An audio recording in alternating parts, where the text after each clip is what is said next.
भगवान शिव और पार्वती का विवाह प्रसंग। क्या हुआ जब 18 पंडितों ने पूछ लिया गोत्र और भोले बाबा नहीं दे सके जवाब। भगवान शंकर और पार्वती जी के विवाह का प्रसंग बहुत मंगलकारी है। जो इस कथा को सुनता है उसके मनोरथ पूर्ण होते हैं।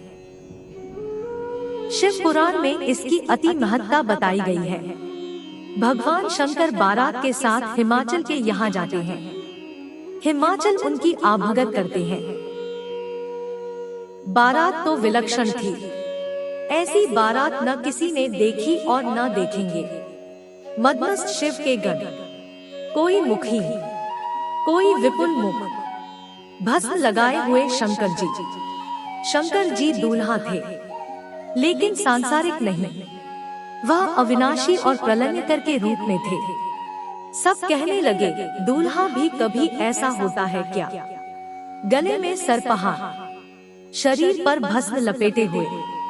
उनको क्या पता था कि वह दूल्हे के नहीं बल्कि साक्षात शंकर जी के दर्शन कर रहे हैं। 3 दिन तक बारात ने वहां प्रवास किया। अब तो बारात कुछ घंटों की होती है, लेकिन शास्त्रीय परंपरा के अनुसार तब बारात कई दिन ठहरती थी। सारे मंगल कार्य विधि विधान से होते थे। पार्वती जी के साथ सखियां हंसी ठिठोली कर रही हैं। सखियां मंगलगान कर रही हैं।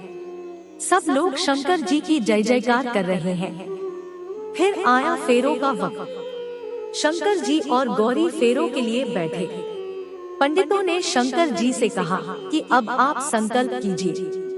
महासंकल्प लेने वाले शंकर जी आज स्वयं संकल्प कर रहे हैं, जिनके संकल्प मात्र से ही सारे कार्य सिद्ध होते हैं। आज उनको पंडित कह रहे हैं कि आप संकल्प कीजिए। शंकर जी संकल्प को उद्यत हुए। तभी पंडितों ने उनसे पूछा, आपका गोत्र क्या है? शंकर जी हैरान, कैसे बताएं कि क्या है गोत्र? कभी इस पर ध्यान नहीं दिया। सृष्टि के जन्म, पालन और सहार में लगे रहे। शंकर जी का त्रिलोक ही गोत्र है। शंकर जी ने ब्रह्मा जी और विष्णु को देखा। दोनों ने शंकर जी को देखा और हंसने लगे। पंडित जी समझ गए कि उनसे भूल हो गई। पंडित जी ने फेरे कराए और वहीं पर जयमाल की रस्म हुई। जयमाला कराने का शास्त्रीय विधान फेरों के बाद का है। पंडित जी ने बारी बारी से वचन कराए। शंकर और पार्वती जी ने पति धर्म और पत्नी धर्म का पालन करने के लिए वचन भरे। इस प्रकार भगवान शंकर का विवाह पार्वती जी के साथ संपन्न हुआ। बारात जब भी विदा की अनुमति मांगती, हिमाचल रोक देते। अभी थोड़ा रुको ना, अभी थोड़ा रुको ना। 3 दिन बाद बारात की तरफ से शंकर जी ने अनुमति मांगी तो हिमाचल ने और रोक लिया। हिमाचल बारात को नहीं रोक रहे थे, इसके पीछे उनका पिता मोह था।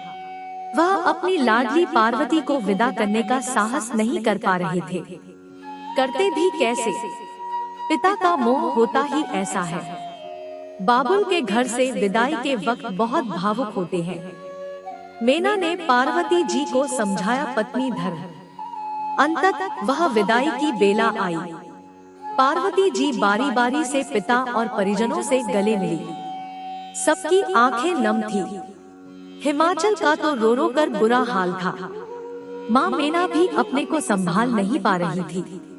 वह पार्वती जी को पकड़कर अलग ले गई। इस विदाई की बेला में घर संसार के लिए शिक्षाप्रद सीख निकली। मेना ने पार्वती जी को पति धर्म और ससुराल धर्म की शिक्षा दी। मेना ने कहा कि आज से तुम्हारा ससुराल ही घर है। कभी अपने पति की अवहेलना न करना, सदा मिलकर चलना। घर में सभी बंधु बांधव का सम्मान करना। अब तुम्हारा यही संसार है। मेना ने कहा कि स्त्री के लिए पति के समान कोई नहीं है। यद्यपि माता पिता अपनी संतान के बड़े शुभचिंतक होते हैं, लेकिन वह मुक्ति नहीं दे सकते। इस संसार में 4 वस्तु सुख प्रदान करती है। पहला पति, दूसरा धर्म, तीसरी स्त्री और चौथा संतोष। इन चारों का ही पालन करना। स्त्री से 2 कुलों की रक्षा होती है। पिता के कुल की तो वह रक्षा करती ही है, पति के कुल की भी रक्षा करती है। इसलिए तुम दोनों कुलों की रक्षा करना। हमारा मान सम्मान तुम्हारे हाथ में है।